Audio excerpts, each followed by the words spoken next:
Welcome to Focusing on God's Word with Pastor Everton Jeffers.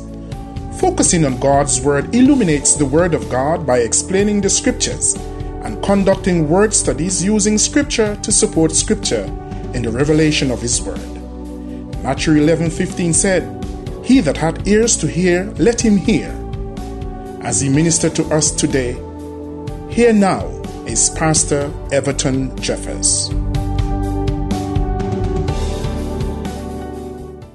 A pleasant good day. Welcome once again to Focusing on God's Word, and it is my pleasure to be with you one more time.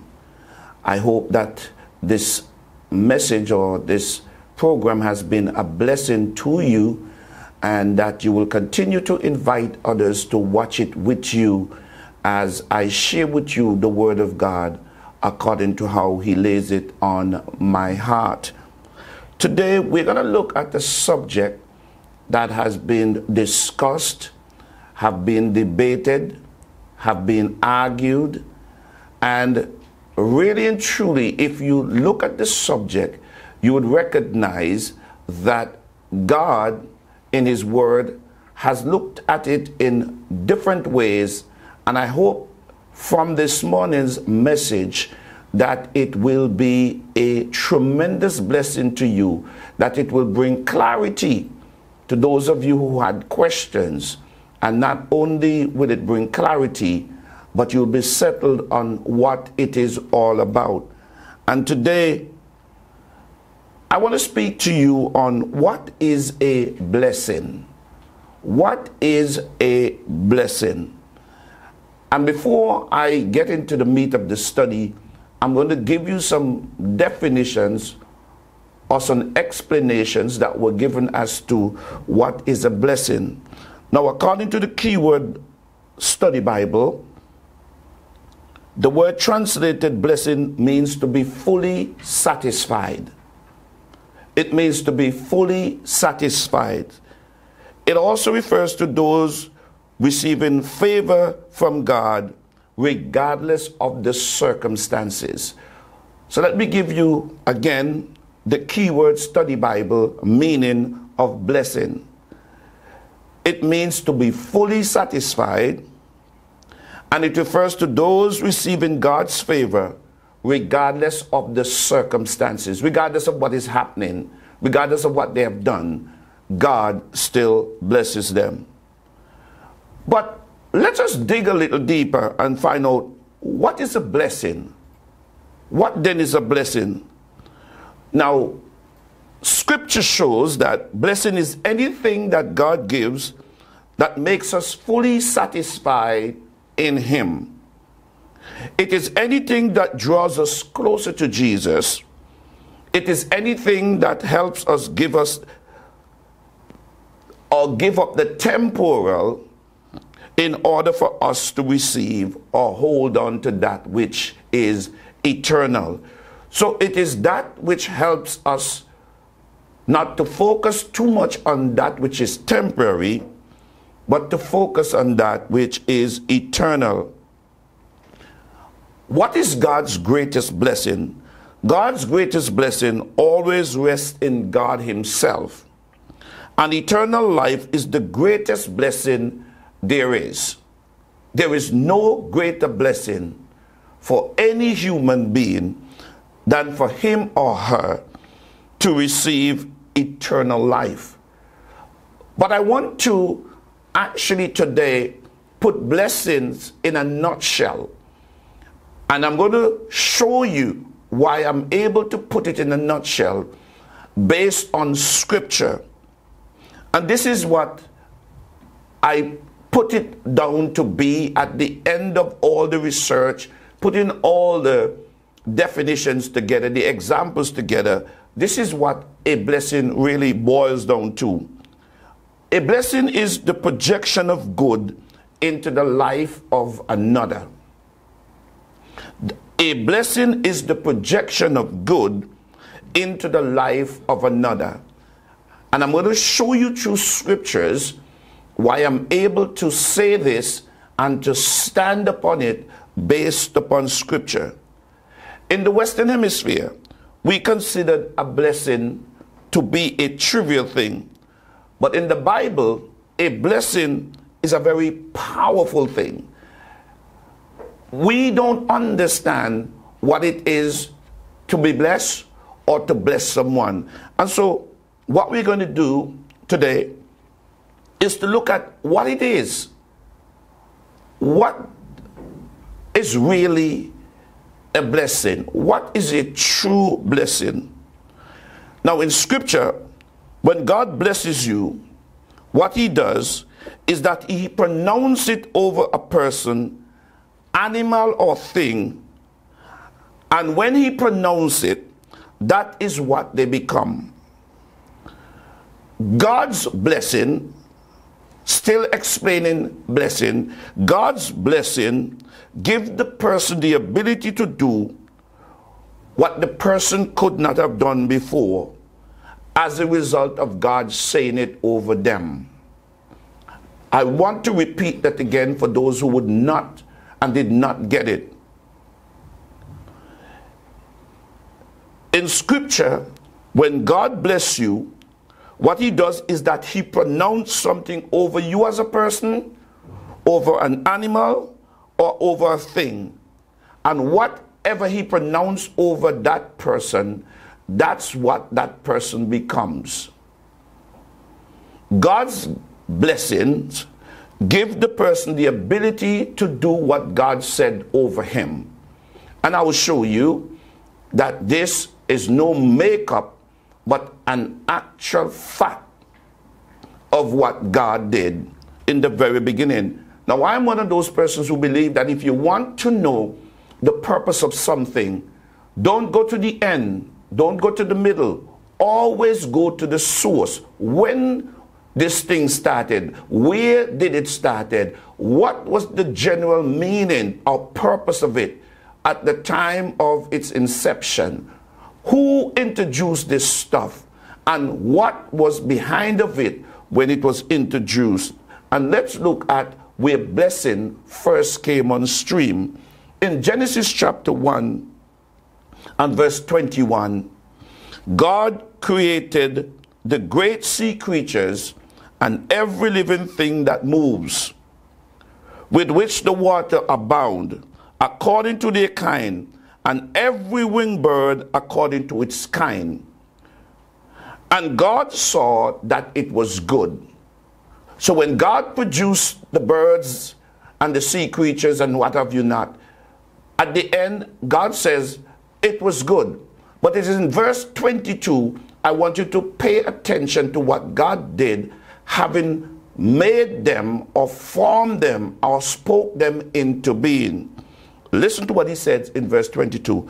And God blessed them, saying, watch this, watch the blessing. And God blessed them, saying, be fruitful and multiply, and fill the waters in the sea, and let the birds multiply on the earth. So we see right there and then what God did. Having created these animals, he then blessed them, giving them the ability to multiply. I'm going to show you also he did the same thing with man.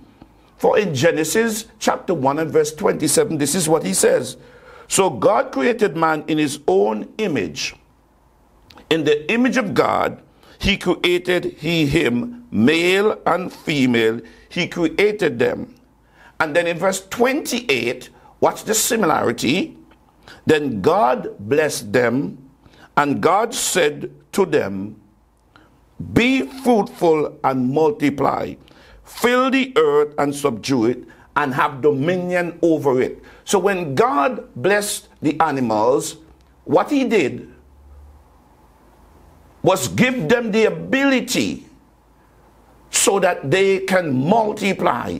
And when he blessed the man and the woman, it's the very same thing he did. But hear how he did it. He never touched them. All he did was to speak the blessing over them, and they received the ability to multiply. So a blessing is that good which is spoken over a person that becomes a reality or gives them the ability to make what was spoken over them becomes a reality. Now, people think that it's only God who can bless. But I'm here this morning to show you that God also gave man the ability to bless man. In Numbers chapter 6, a lot of us sing this song and we don't know where it came from. Well, if you did not know before, you will know today. There are two scriptures that have this same message in it. And now today, you're actually going to know where it actually came from. And then the Lord said to Moses, tell Aaron and his son to bless the people of Israel with this special blessing. Who was doing the blessing again? Watch this. The Lord said to Moses, tell Aaron and his son, men, to bless the people of Israel with this special blessing. Some of you hear the song, Lord bless me, Lord make your face to shine upon me and be gracious unto me. This is where it came from. Listen to what he says. This is the prayer, or this is the blessing, not the prayer. This is the blessing that you must pray over the people. And listen to it. May the Lord bless you and protect you. May the Lord smile on you and be gracious to you. May the Lord show you his favor and give you his peace. Whenever Aaron and his son bless the people of Israel in my name, I myself will bless them.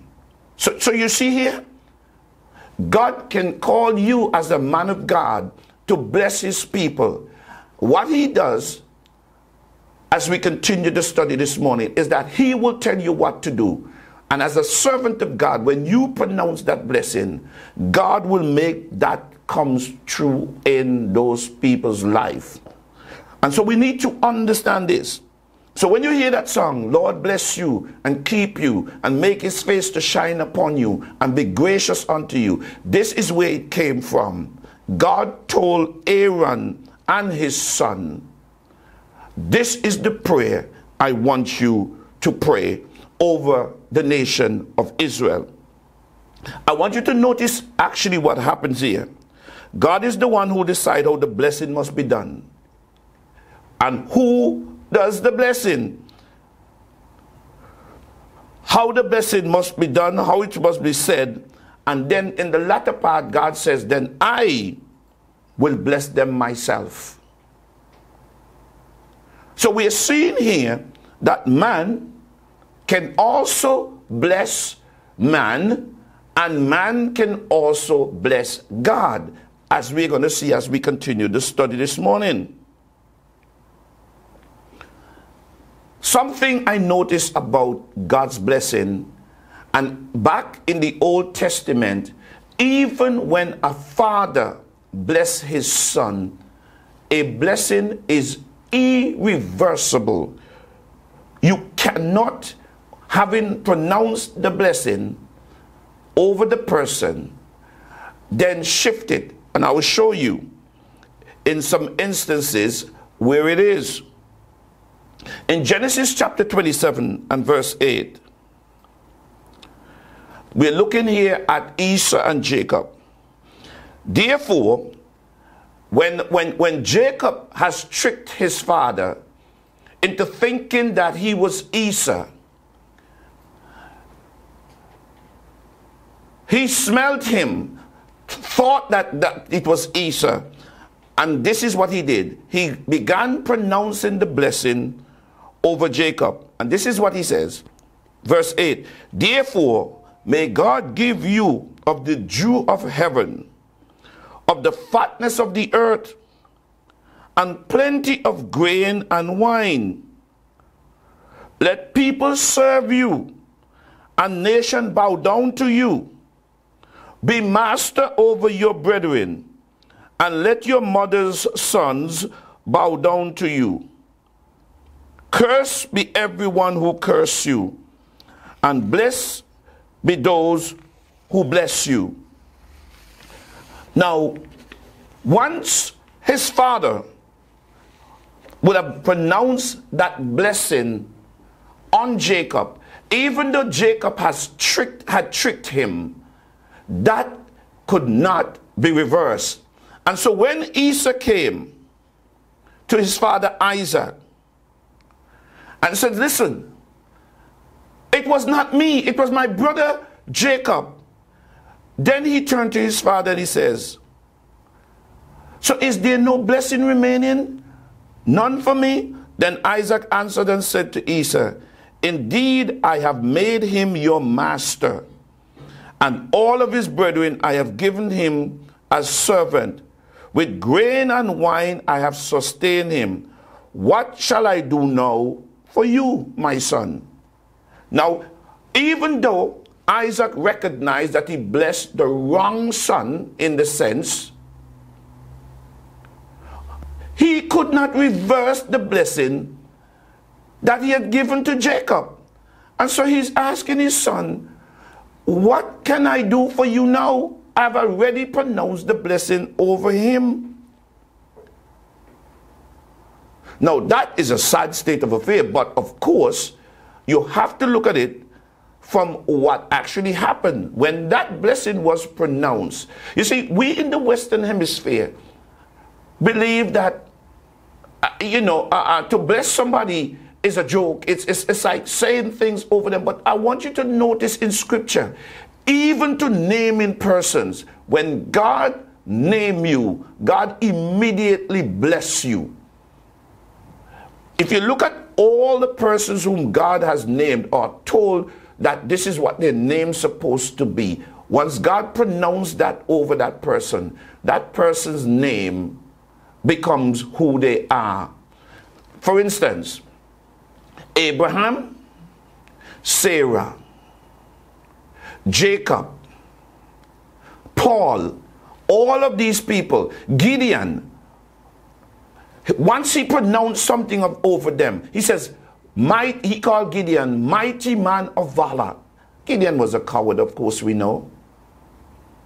Abraham was a liar. But when you look at it, once God pronounced something over you, that's a blessing, and that's who you become. You need to remember that. God's blessings, they are irreversible. Who God bless, no man can curse. Once God pronounced a blessing over you, that's who you become. Now, how do you know that you're truly blessed? But before I get into how do you know that you're truly blessed, I want to show you something else from Genesis chapter 22. Because I want you to see that when God blesses you, sometimes, if not all the times, the blessing is not just for you, but the blessing is multi-generational, which means that when God bless you, that blessings pass on to your children. And watch this. In Genesis chapter 22 and verse 17, we need to understand how God blesses. That in blessing I will bless you, and that in multiplying I will multiply thy seed. Right there and then, once God pronounced that over Abraham, it simply means that when Abraham has children, they too are going to be blessed. Because in his seed, and if you notice, it says seed, which is one, which takes us all the way to Christ. But then also, Abraham's children were also blessed. And we're going to see that later down, that God did bless Isaac also after Abraham died. And so we know for a fact that when God blesses you, your children receive that blessings also. It is passed on. Once you begin to say your seed or your offspring, it simply means that it's not only for you, but it is multi-generational, which means that it passes on to generation. Now, how do you know that you're truly blessed? And some people battle with this, but let's look at this. The Bible says in Luke 11:28, blessed rather are those who hear the word of God and keep it. If you are a hearer and a keeper of God's word, then you know that you are blessed. Because once you're keeping God's word, once you're hearing God's word and you're keeping it, God will have to bless you because you're living in obedience to his word. Which brings me to the next thing that I want to say to you, that most of us who don't know this, God's blessings are hinged to his condition. But we're going to look into that as we go down. Blessed are those whose lawless deeds are forgiven. One of the ways that you know that you are blessed is when you're forgiven by God. When you would have sinned and asked God for forgiveness, you know that you are blessed. Romans 4:7, quoting from Psalms 32:1. In Psalm 67, God lays out a vision for his blessings and its intended scope. As we look into the passage, there are two things that we're going to see. Two themes we're going to basically see in Psalm 67. First, God blesses his people. And second, God blesses his people so that the people will bless him. Now, some people will say, but if God has everything, how can we bless God? That's a very good question. Can a human being bless God? I know some of you are sitting down listening and wondering, well, I don't think so. Well, I think so. Well, I'm not sure. Yes, a human being can bless God. Of all the things that God has, he calls things into being. But you see, our worship and our praise and our talking about God in the way that he is, about who he is, about his goodness, about what he has done, all of those are blessing God. But we're going to look at it as we look into the passage of Psalm 67.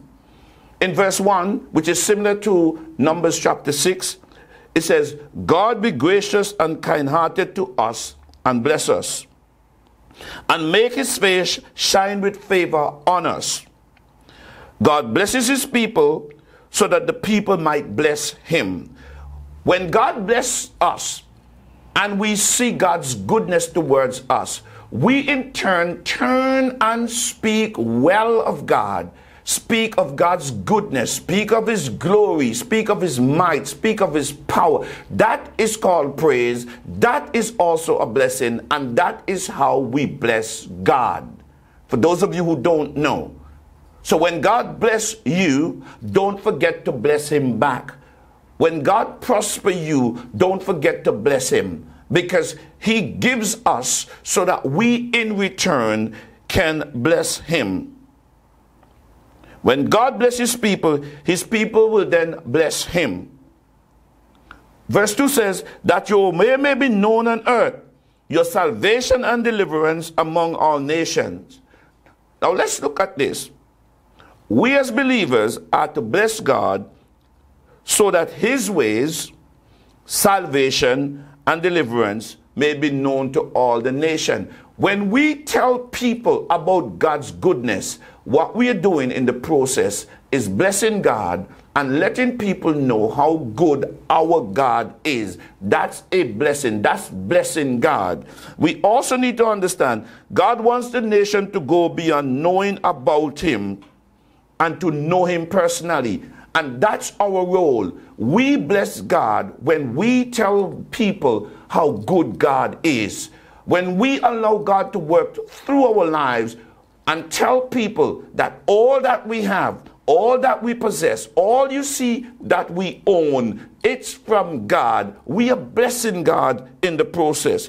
You see, the word know here in Psalm 67:2 speaks not just of head knowledge, but both of head and heart knowledge, which means that we must not just know it from our heads, but it must be something that is implanted in our hearts. In verse 3 it says, let the people praise you, O God.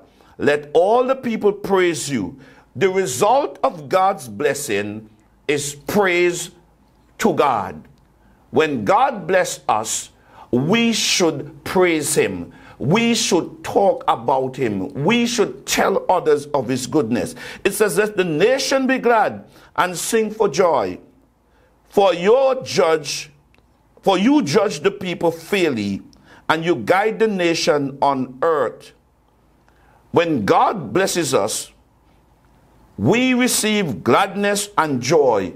And with this gladness and joy, we should talk about God in the way that we should. Verse 6 says, the earth has yielded his harvest as evidence of his approval. Where a blessed person is, you're going to see things happening. And in verse 6 it is saying, the earth has yielded, past tense, its harvest, which shows that God continued to take care and demonstrate his love and his power for his people. God, our God, bless us. In verse 7 it says, God blesses us, and all the end of the earth shall fear him with awe-inspired reverence and submissive wonders.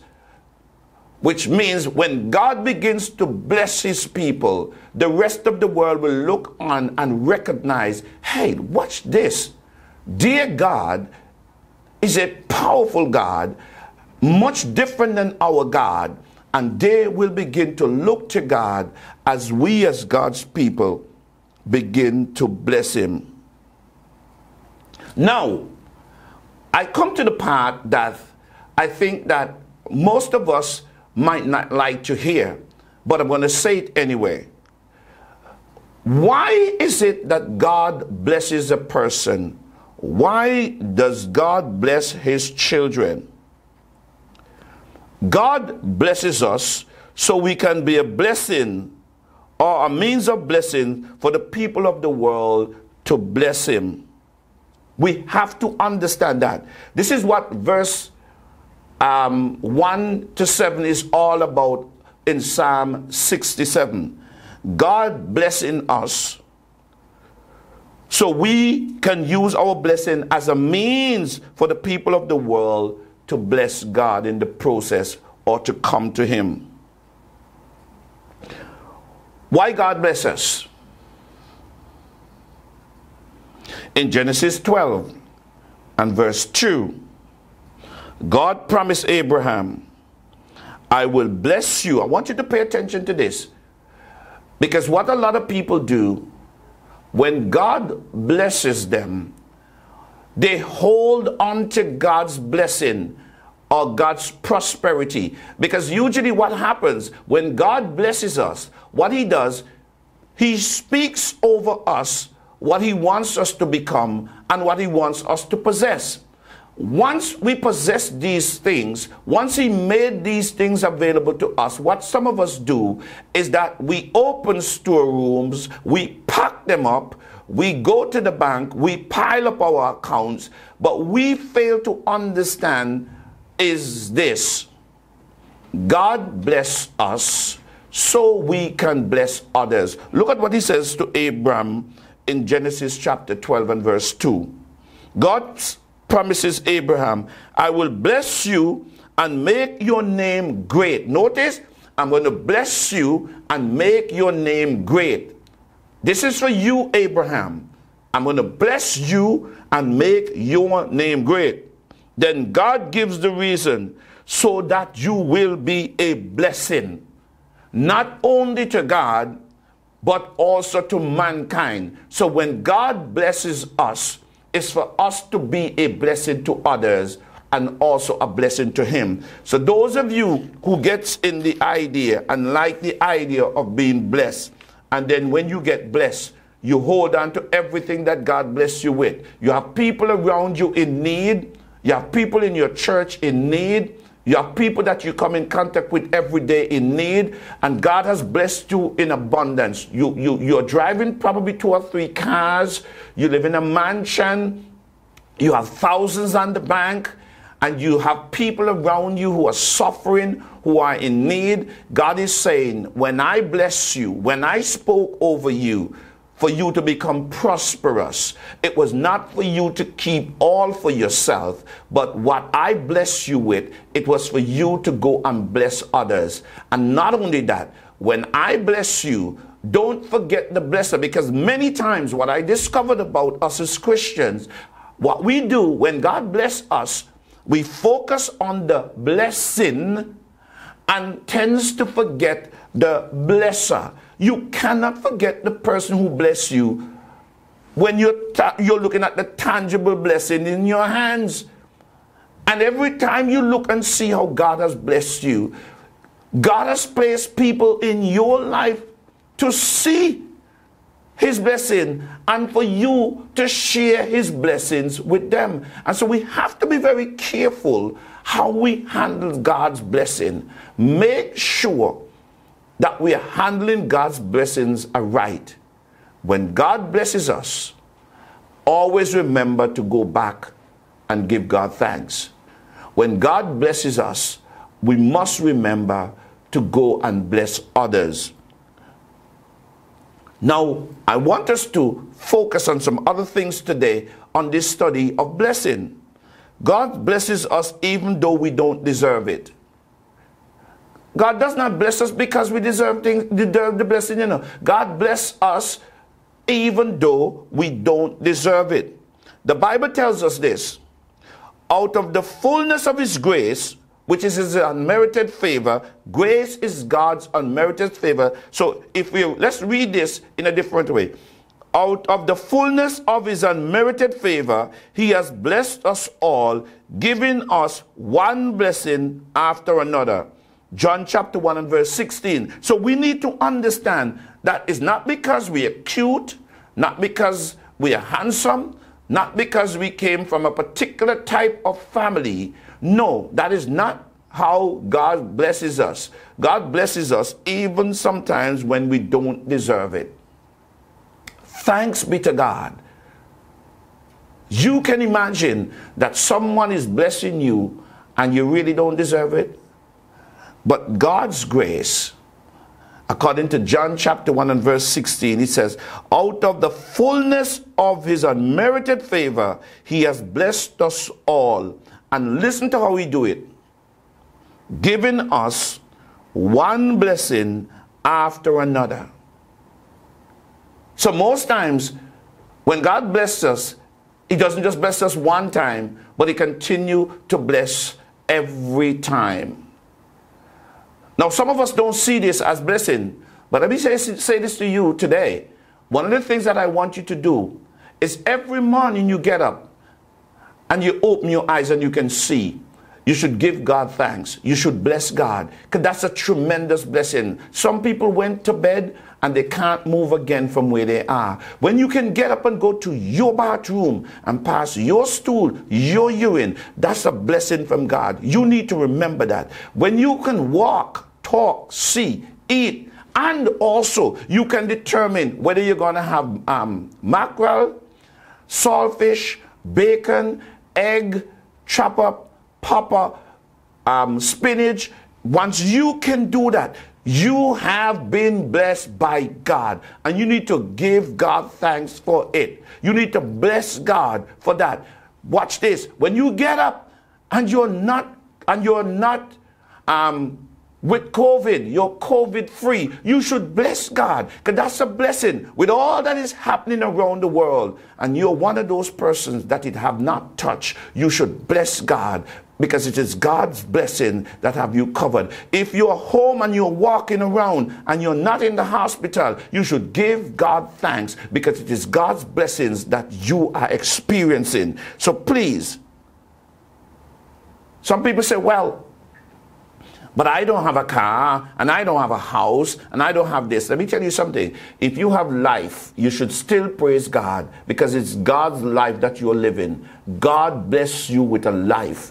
And where you have life, there is hope. So stop saying that God did not bless you. You have a life, you have been blessed with it. You use it for the glory of God. God blesses us because he enjoys doing it. Watch this. God blesses us because he enjoys doing it. Any parent enjoy blessing their children. All of us as parents, if we get the opportunity, we like to give our children good things. But I want to say this to you today. All of us as parents should remember this and never forget this.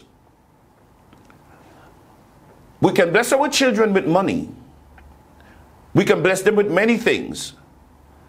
But I want all of you to remember this. The greatest blessing you can give to your son or daughter is a spiritual blessing. And let me tell you how simple it is to do so. When you get up in the morning and you're in the hustle and bustle preparing breakfast and whatever you're doing, before you do so sometimes, get up and pray with your children, pronouncing blessings over them. Don't let your children go to school, go to work, go to play, except you bless them before they go. You see, as I said before, in the Western Hemisphere, we take blessing lightly. Back then, parents usually blessed their children in their going out and coming in because they want their children to do well. And so I am saying to you, even if it's the last thing that you're doing when your child is heading out the door, make sure that you call them together and say, may God cover you this morning. May his face shine upon you this morning. May his protection be yours this morning. May you be the head and not the tail. May wisdom be granted to you. May discernment be given to you. May understanding. All of those are blessings that you can pronounce over your children. And not only your children, but over your wife and your husband. Those are things that we need to practice. Those are things that we can do. And God will honor us once we are obeying or keeping in his command. God says in Jeremiah 41, I will enjoy blessing them. You notice? God is saying, I will enjoy blessing my children in Jeremiah 32:41. So it's a joy for God. Now, here are some heavy rollers coming up, because God, in his goodness, I just love the way God do things. He's so different. He's such an awesome God. God promises he will bless our lives if we obey him. God's promises and his blessings are not automatic. They are conditional. You're not waiting on God to bless you. He's waiting on you for you to fulfill your conditions necessary for your blessings. And then he blesses you. God's promises that he will bless us if we obey him. His blessings are not automatic. Now let's look at some stuff. God sometimes tests us before he blesses us. Oh yes. Sometime before God blesses us or pour out a blessing on us, God tests us before he blesses us. I have a tendency of saying this, and this is a fact. Most of us, before we get promoted to whatever we're going to do or elevated in class, we have to do a test. And sometimes God uses that test to see who that person is. And so let's see where in Scripture we see God testing a person before he blesses them. In Genesis chapter 22 and verse 15, the Bible says that the angel of the Lord called to Abraham from heaven a second time in verse 16 and says, by myself, on the basis of who I am, I have sworn an oath Now, if God swore an oath, nothing at all can change that.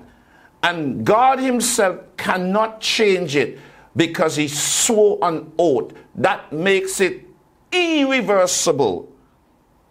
And this is what he says. Declare the Lord, that since you have done this thing and have not withheld from me your son, your only son of promise, indeed, verse 17, I will greatly bless you. Notice, God says, I'm going to bless you so much. And I will greatly multiply your descendants like the stars of the heaven and like the sand on the seashore. And your seed shall possess the gate of their enemies as conquerors. You notice what God did? God wanted Abraham to know who he is. God knew Abraham was not going to hold back his son. But God wanted Abraham to see for himself who he is. And so God tested him. And when Abraham was willing to offer his son, God says, listen, because of this, I'm swearing that you will be blessed and you will multiply. Now, a lot of people tends to focus on the byproduct of the blessing, the tangible, the hands-on, and not so much the spiritual. We need to remember when God blesses us, the blessing starts out as his word over us, and then through us, and then the tangibles. God blesses us as a witness to others. God wants us to show off his blessing so that the other people can see what a good God he is.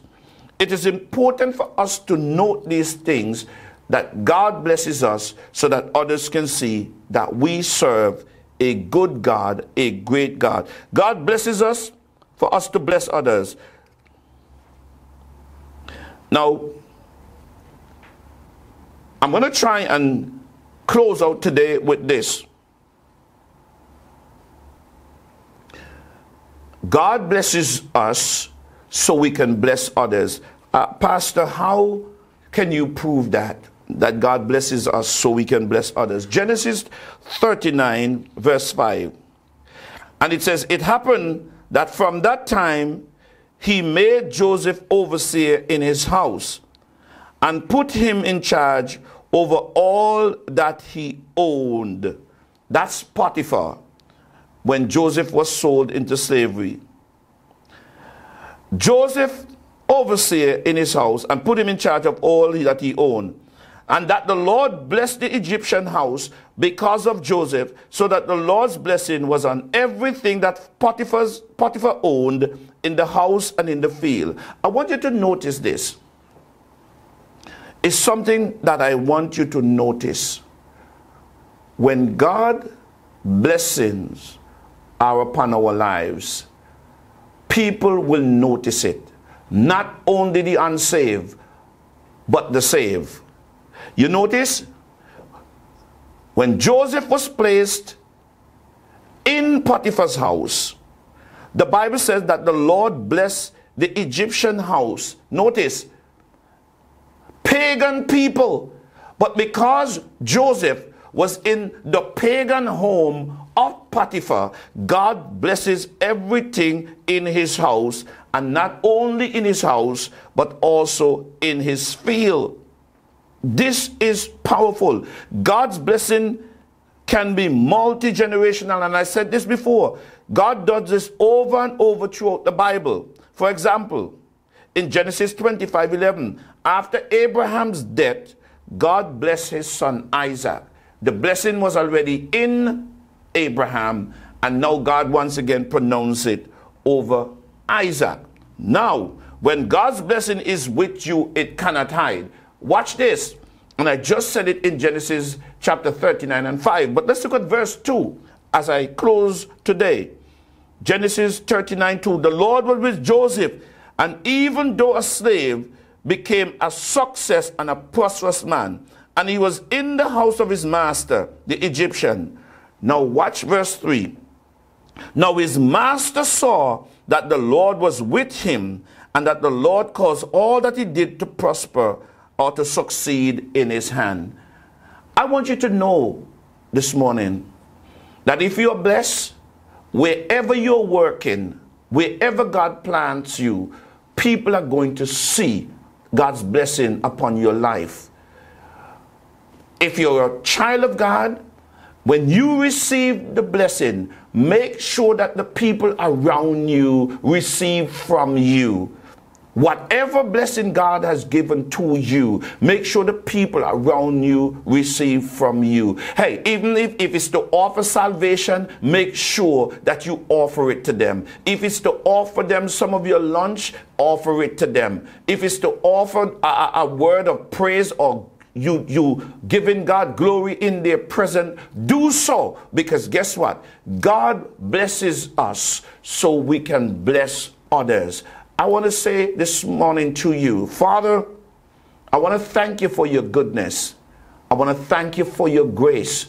But I want to thank you for your blessing. I want to thank you that I'm here this morning once again to bring your word, to share the gospel with those who are without it. I pray this day that, Father, you will touch the hearers of your word today. I pray that, Father, not only will you touch them, but that, Father, you will draw them to you. I pray for those who are saved but have not learned what it is to bless you. I pray that you will open the understanding. I pray that, God, you will give them insight and foresight, and that, Father, at the end of it, Lord, they will understand that not only can you bless them, but they can bless you, and the purpose of blessing is for them to bless you and others. Thank you for what you have done and for what you're doing. In Jesus' name, amen and amen. Have a wonderful day. God bless you. Thank you for listening to Focusing on God's Word with Pastor Everton Jeffers, a Bible-based study revealing the Word of God. You can follow Pastor Jeffers on God's First Radio at 102.9 FM from 1 p.m. each Sunday, or on Abundant Life Radio at 103.9 FM. You can also follow him on Facebook or the YouTube channel. Thank you once again for listening to Focusing on God's Word. May God continue to bless you.